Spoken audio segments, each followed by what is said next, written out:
ভারতে থাকা কোনো রোহিঙ্গা শরণার্থীকে গ্রহণ করবে না বাংলাদেশ। যে প্রক্রিয়ায় ভারত পুশব্যাক করছে সেটির নিন্দা জানিয়েছেন স্বরাষ্ট্র উপদেষ্টা। বাংলাদেশের কোনো নাগরিক অবৈধ উপায়ে ভারতে থাকলে তাদের গ্রহণ করতে প্রস্তুত বাংলাদেশ। তবে যে প্রক্রিয়ায় সীমান্ত দিয়ে পুশব্যাক করানো হচ্ছে তার নিন্দা জানিয়েছেন স্বরাষ্ট্র উপদেষ্টা। সকালে নারায়ণগঞ্জে র্যাব 11 কার্যালয় পরিদর্শন শেষে এসব কথা বলেন স্বরাষ্ট্র উপদেষ্টা। এ সময় আইনশৃঙ্খলা বাহিনীকে দৃঢ়তার সঙ্গে কাজ করার নির্দেশনা দেন তিনি। কারো কোনো অবৈধ নির্দেশনা না মানার নির্দেশ দেন তিনি।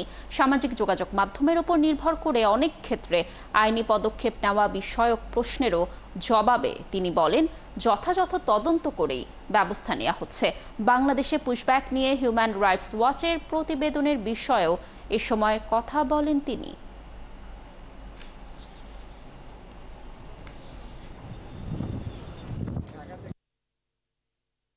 যারা রোহিঙ্গা তাদের আমরা অ্যাকসেপ্ট করতেছি, রোহিঙ্গাদের আমরা ওখানে ফেরত পাঠাচ্ছি। তারপরে আমরা তাদের বলতেছি যদি আমাদের এরকম কোনো বাংলাদেশি নাগরিকও থাকে ওখানে, ওটা একটা নিয়ম আছে, একটা প্রপার চ্যানেলে পাঠানো, ওই চ্যানেলে পাঠাবেন। আমরাও কিন্তু ওদেরও যারা এই আসতেছে ইন্ডিয়া, আমরাও কিন্তু প্রপার চ্যানেলে পাঠাই। বাট ওরা, আপনি সত্যি কথা বলতে, ওরা চ্যানেলে পাঠায় জঙ্গলে, নদীর পাড়ে এইসব জায়গায় ফেলাতে, এইটা কোনো অবস্থায় গ্রহণযোগ্য না।